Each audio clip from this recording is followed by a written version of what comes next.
안아야 정상이거든요. 이제부터 빼가서 위로 대부분 위로 뛰어들어요.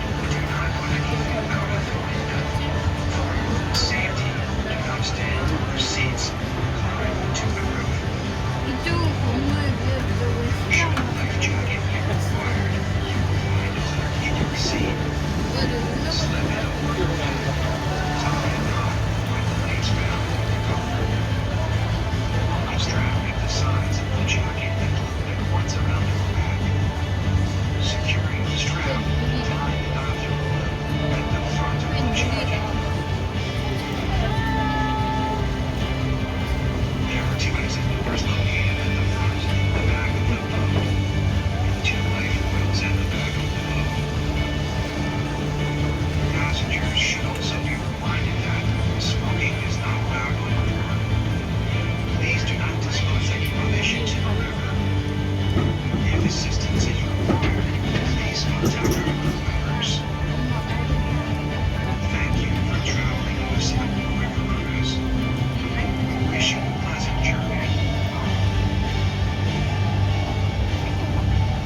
물이 묻히게.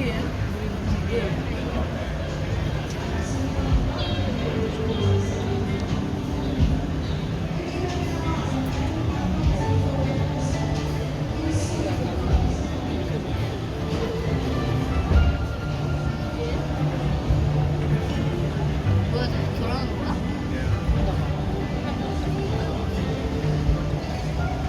정보 신분이다.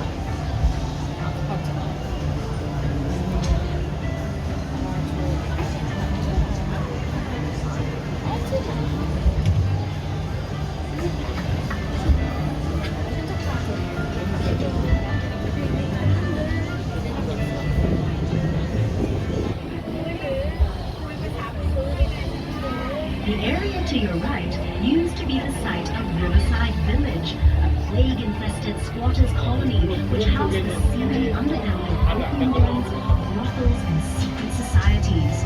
Addicts, ladies of the night, and gangsters jostled for space in this once dangerous, mysterious place. But today, the building Riverside Point sits on the historical foundations of that notorious village. No longer dangerous and seedy, but a delightful waterfront dining oasis that boasts its very own microbrewery. Perhaps you'd like to return by foot to explore all these fun possibilities. Did you know that the paths along the Singapore River make up one continuous looping promenade that connects everything you see along the riverbanks? Take a leisurely stroll and soak in the atmosphere along the 6-kilometer promenade that flanks both sides of the river. As you take in the sights and sounds, you'll be comfortably shaded by lush greenery and definitely tempted by the many shops and cafes along the way. Look across the river and up to your left. See the lush green hill and the large tower overlooking Clarke and the river? That is Fort Canning Hill, where Raffles built his own bungalow, Singapore's first government house. He also planted a spice garden, Singapore's first experimental botanic garden, to cultivate commercially important spices. The hill was later used by the British as an arms store, barracks, and hospital, which probably led to its final name, Fort Canning. But way before the British arrived on our shores, Fort Canning was the place where ancient Malayan royalty once lived and were laid to rest. It was considered so sacred that it was known as Forbidden Hill. Forbidden because colonists were not allowed to visit. Of course, all that has changed, and now you're most welcome to visit Fort Canning to see the old British underground bunkers, and if you're really brave-hearted, explore the ancient gravestones that still remain on its shady slopes. Now here's a building that just begs for attention. See the one adorned with colorful windows on your left?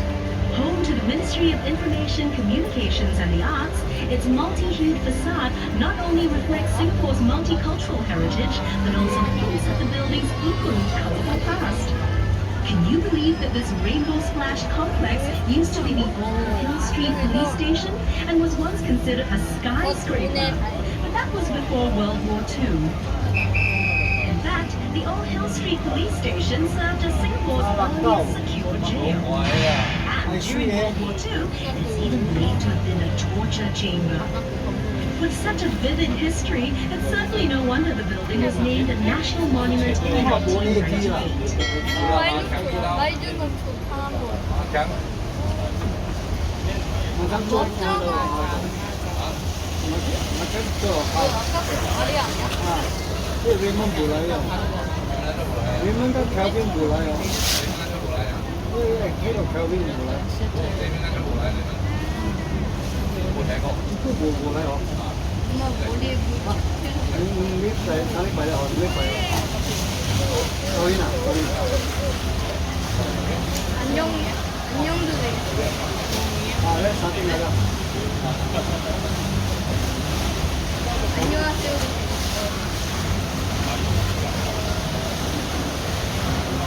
해주네.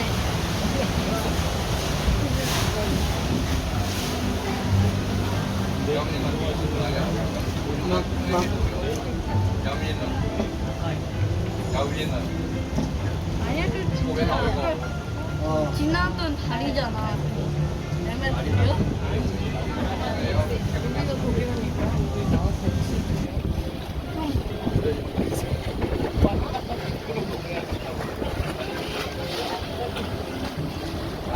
tay sao không cười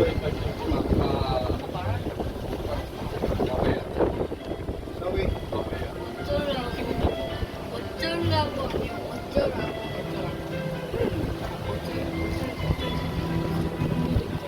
그래, 그것도 몰라?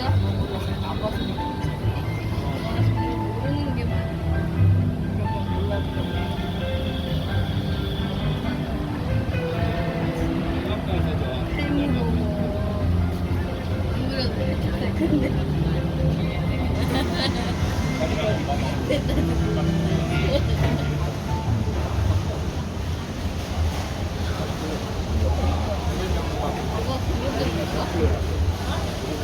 뭐야?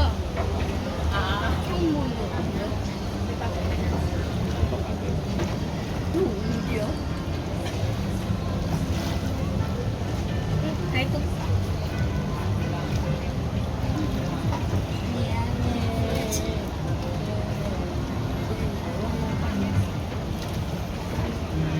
On your right is Boat Quay and its stretch of colorful, quaint shop houses. It was completed in 1842 and is Singapore's very first quay. At its peak in the 1860s, Boat Quay handled 3/4 of Singapore's total shipping business. The sheltered riverbanks made excellent loading and unloading places.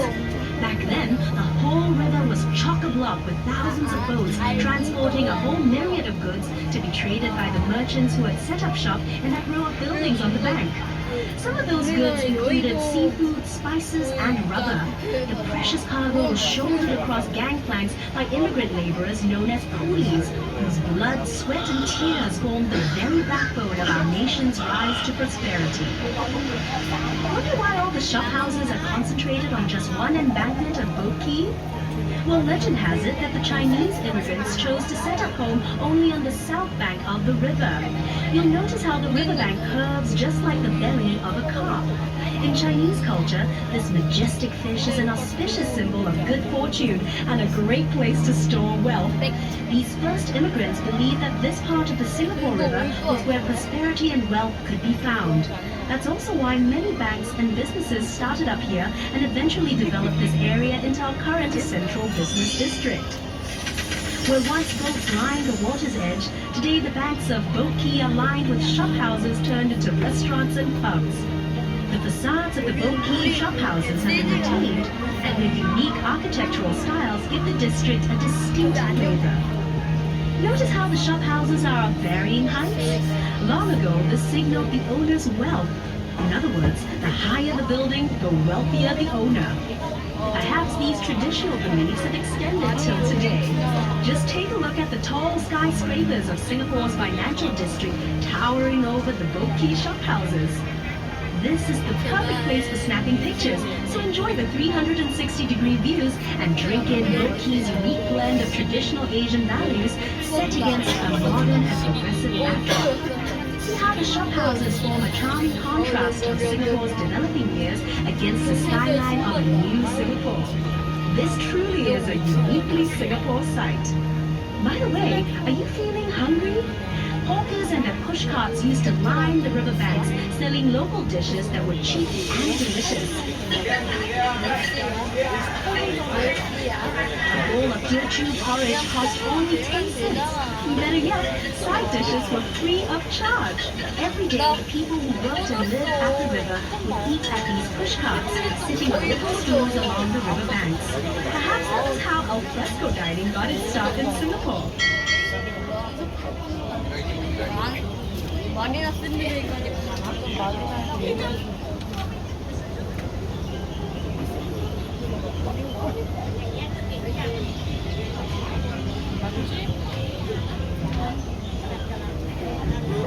Directly ahead is Cabinet Bridge. Completed in 1869 and named after Colonel Sir William Orford Cavanagh, Singapore's last governor, it's Singapore's only suspension bridge to have retained its intricate original form. It was manufactured in Scotland, then shipped to Singapore later to be assembled. Unfortunately, the bridge was built too low, and boats had to wait for low tide before they could pass. So look out and don't forget to duck as we cruise under the bridge. Just kidding. Coming up on the other side of Cabinet Bridge, you'll see a group of little boys jumping into the river. Don't worry about jumping in to save them. They're actually incredibly lifelike bronze sculptures showing a scene from the river's past, where children would stand and wave cheekily from their houses. Very often they would take off all their clothes and jump in for a cool afternoon swim. Standing tall and majestic is the exclusive Fullerton Hotel, which blends the elegance of old-world charm with every modern convenience.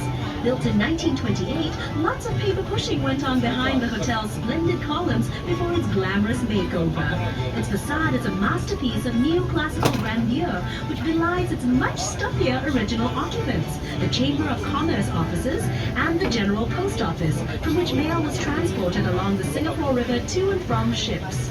Since the 1950s, this was also the site of many political campaign rallies, but even longer before that, it was occupied by Fort Fullerton, built to defend the town at the mouth of the Singapore River.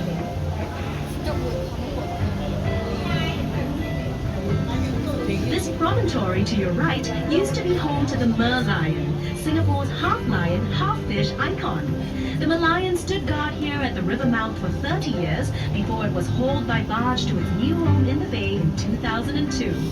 As we make our way out into Marina Bay, you'll be able to see the merlion for yourself and hear all about its story.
originally known as the ancient city of Temasek, which means sea town in Javanese. But according to legend recorded in Malay annals, Prince Sanglila Utama renamed it Singapore, meaning Lion City in Sanskrit, after he spotted a lion on its shores. The lion's head represents the lion spotted by the legendary Sanglila Utama, while its fishtail symbolizes Temasek and Singapore's humble beginnings as a fishing village.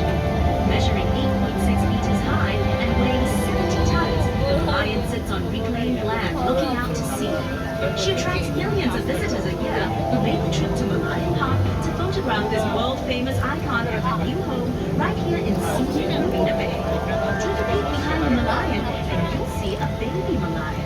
Believe it or not, its scales are made from pieces of porcelain repurposed for spoons, bowls, and plates. Next to the Malayan and her cub is a luxurious lifestyle dining and waterfront hotel hub known as the Fullerton Heritage that blends exciting futuristic projects with the older colonial landscape of Singapore. To your right is Clarke Pier, which was built in 1933 as a landing point for immigrants hoping for a new future in a new land. It was also once known as Red Lamp Pier because legend has it that a red oil lamp used to hang from the pier as a company guide to weary seafarers. Mindful of its rich historical past as a bustling trading post and gathering place for food lovers and entertainers, Clarke Pier has been carefully conserved and now serves as the lobby of the Fullerton Bay Hotel. And beside it is Customs House, a charming conservation building from the late 1960s, which began as the Customs Harbour Branch building, one of Singapore's earliest modern-style public buildings. As Singapore's shipping and trade had became the role of the Singapore Customs Police, tasked with watching over one of the world's busiest harbours. Further up, you'll see the magnificent Marina Bay Financial Centre, which sits on prime waterfront real estate at the heart of Singapore's new downtown and is an expansion of the Central Business District. Arguably the crown jewel of Marina Bay, this purpose-built financial centre combines the best in form and function, blending office towers, luxury apartments, and retail space, making it one of the hottest places to live, play, and work, as befitting Singapore's position as a global financial, residential, and entertainment hub. It's also part of the 3.5-kilometer Marina Bay waterfront promenade, which has become a popular scenic footpath, especially since this walkway boasts several unique design features. You can look forward to an uninterrupted experiential walk or jog throughout the day. Do find time to explore the promenade, which links the landmarks of this beautiful bay area, including Marina Restaurant, Marina Barrage, and Gardens by the Bay. Also located along this fascinating waterfront walk is the Marina Bay City Gallery, which showcases the story of Singapore's urban transformation and the development of Marina Bay. Don't miss its touch-activated exhibits and innovative city model, offering a bird's-eye view of key landmarks in Marina Bay, which will help you navigate the Bay Area.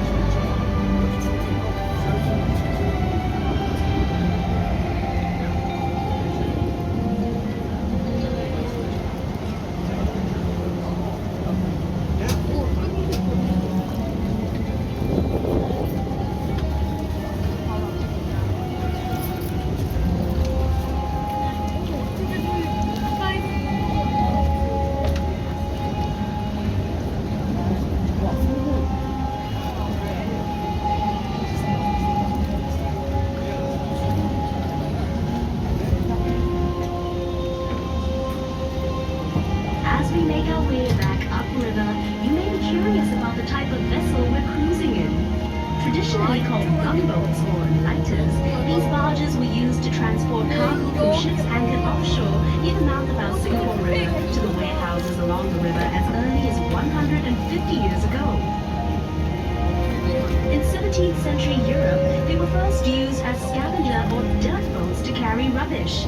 But some scholars have also agreed that the word bumboat means exactly as it sounds, a ship's bottom, or a smaller boat pandering to larger ships. In Singapore, though, bumboats are also called tongkangs, from the Malay name given to the timber used to build them and used for transport between islands. Bumboats are also referred to by the Chinese as duakos. These boats proudly originated in Singapore with hulls developed by the local Chinese. Popular European guacos are the most colorful, with both heads painted bright red, green, and white, while Teochew guacos were painted a solid red. Now, if you're thinking that the bumboats look like they have eyes painted on them, you're not wrong. According to Chinese legend, these boats were designed by a crafty Chinese emperor who was not in favor of foreigners interfering with his expeditions. So he had eyes painted on his boats to ward off evil and to symbolize good luck. It's also believed that the eyes enable bumboats to see and guide passengers on board safely to their destination. So whether you believe in legend or superstition, we can all agree that these colorful, distinctive boats are certainly eye-catching. Did you know that bumboats all but disappeared from the Singapore River during a massive cleanup of our waterways in the early 80s? However, they made a triumphant return to the Singapore River and were given a new lease of life as pleasure craft by Singapore River Cruises. From a humble fleet of just 4 gunboats, that number has grown steadily to preserve our river's charming heritage. In 2006, Singapore River Cruises championed the environmentally friendly cause by creating the world's first electric bumboat. In fact, this very boat we're cruising in is part of our electric bumboat fleet. As we'll soon be saying goodbye to what remains of a bygone era of life along the Singapore River, perhaps you'd like to hear a little more about her rich past. From the southern part of the island, these river waters truly thrum with the lifeblood of Singapore. You've heard a few stories of the early days, how the Singapore River transformed from a sparsely populated swamp to an important port for merchants and traders who docked their boats and built their businesses along the riverbanks. The Singapore River flourished into a busy, overcrowded port and became home to an ever-growing community whose livelihoods depended on it. The Singapore River was where our first immigrants toiled hard to start their new lives. Let's take a break from all the talk to enjoy a little traditional music, shall we? This Malay folk song is called Di Tanjung Katong, a charming ode to an area in the east coast of Singapore near the Geylang River.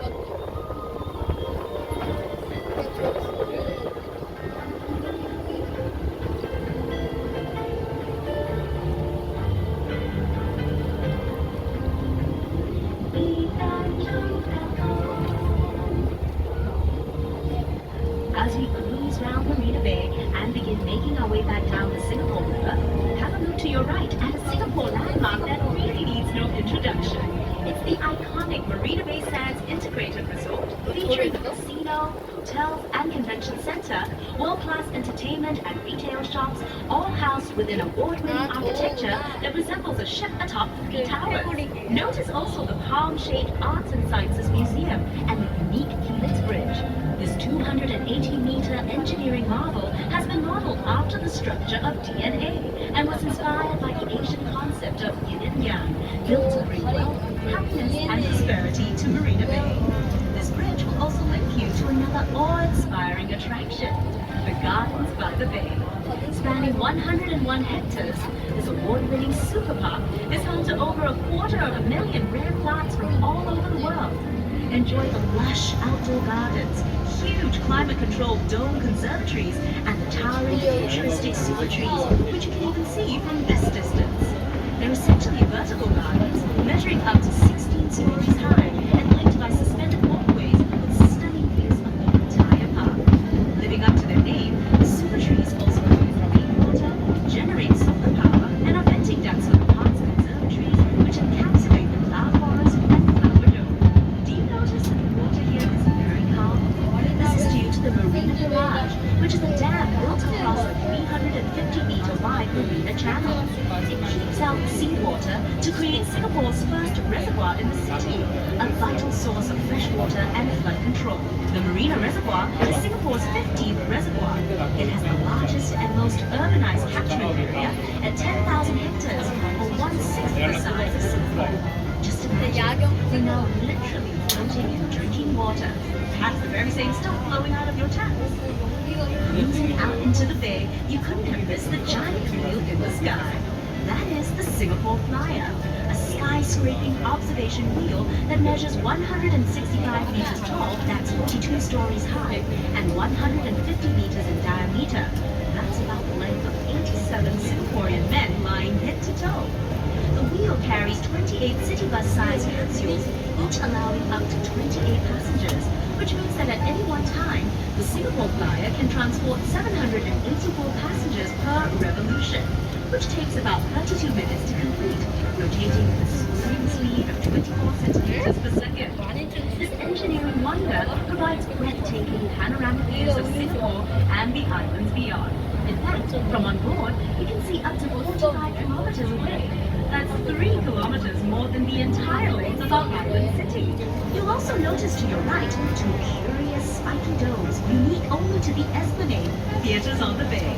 Because of its resemblance to the king of fruits, it's been affectionately nicknamed the Durians. No worries here. Quite unlike its pungent namesake, the Esplanade theaters on the bay attracts hordes of hungry culture vultures eager to taste of its many blockbuster productions. As the region's premier performing arts and entertainment center, it boasts superb facilities, showcases world-famous musicals, and features popular homegrown events like the Mosaic Music Festival. And to really top it all off, the Esplanade's breezy rooftop garden offers up more unrivaled views of the city and Bay Area.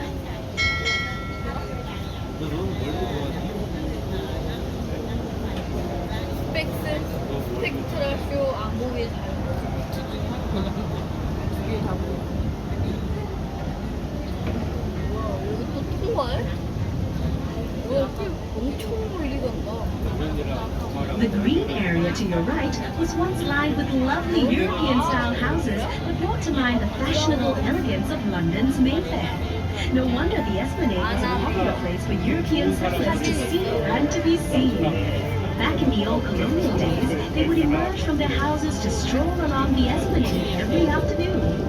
Here they would enjoy the scenery, exchange gossip, and perhaps even indulge in a little innocent flirtation. As a nod to our colonial history, Queen Elizabeth Hall was opened within the Esplanade Park in 1953 to honor the coronation of Her Majesty Queen Elizabeth II. If you have the time, this path will take you on a pleasant, meandering walk through the park to other interesting national monuments.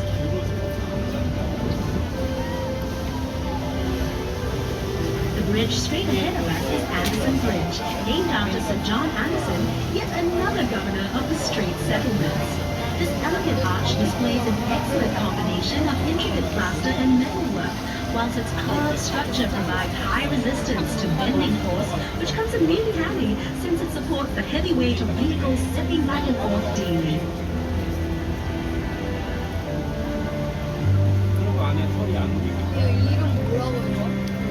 이거 이름 뭐라고 해요? As a gorgeous contrast to the skyscrapers that now mark the Singapore skyline, just look to the right and you'll see sitting grandly before us 3 beautifully preserved buildings that commemorate Queen Victoria, the Empress of India. The Victoria Theatre and Victoria Memorial Hall, which features the clock tower, are both historical monuments dedicated to the performance arts. Right next to them is the Empress Place building, which was constructed in 1907 entirely by convict labor. Previously known as the government offices, the Empress Place building is now also a national monument and home to the Asian Civilizations Museum.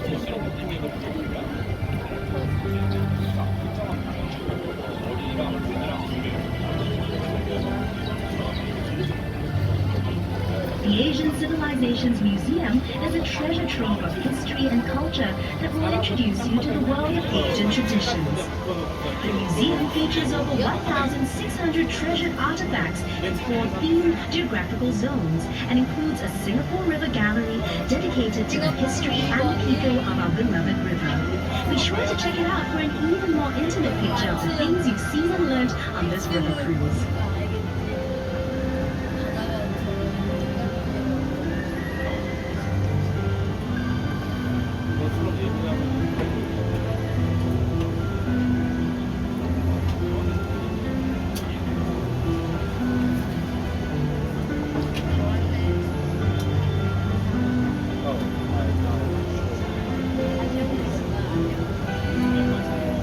Up ahead and to the right, over on the museum steps, an enchanting series of sculptures tells the story of the Singapore River's development. Meet our nation's pioneers, coolies, merchants, traders, and financiers, all immortalized specialized in beautifully cast bronze. There are many other surprising sculptures that dot the Singapore River Promenade, and if you decide to take an exploratory walk, we promise you won't be disappointed.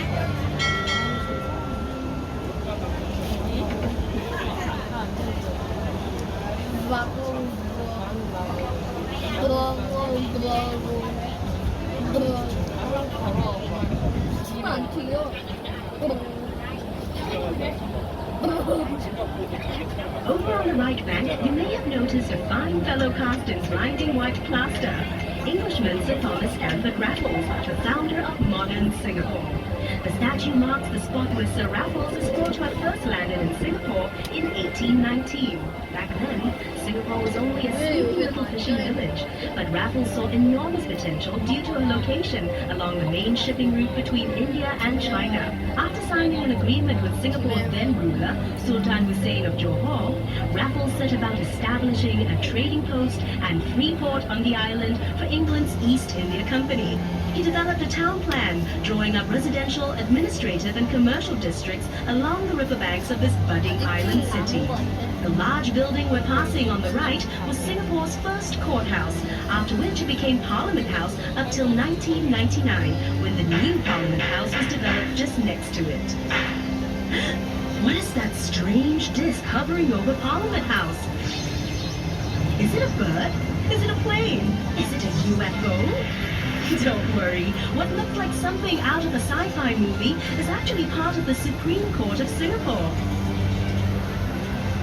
Now this is Elgin Bridge, named after the then Governor General of India, Lord Elgin. Fittingly, the bridge served as a link between the Indian merchants on the north side of the river and the Chinese community on the south side in the days of our colonial past. We're now approaching Coleman Bridge, named after its Irish architect, George Drumgold Coleman, for his invaluable contributions to Singapore's development. Appointed the first superintendent of public works in Singapore, Coleman brought with him an architectural style known as Palladian, a combination of Greek and Roman styles adapted for our tropical climate.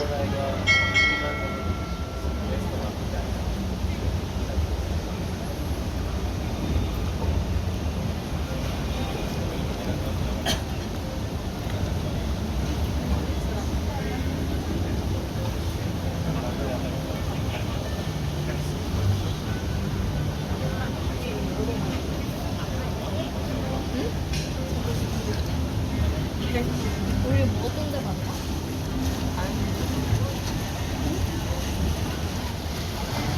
되게 가까운 데 And there you have it. We finally come full circle, traveling from the heart of Singapore and along its vital, vibrant lifelines. Thank you very much for joining us on the Singapore River Cruise. We trust you've enjoyed your journey on the world's first environmentally friendly electric bumboats, and hope you'll tell all your friends and family about this unique experience. We'd love to show them around too. So until next time, from all of us at Singapore River Cruise, we wish you a lovely and unforgettable stay in Singapore.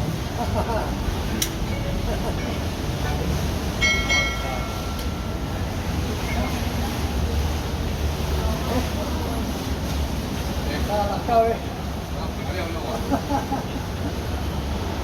Tadi jam 9 kita datang.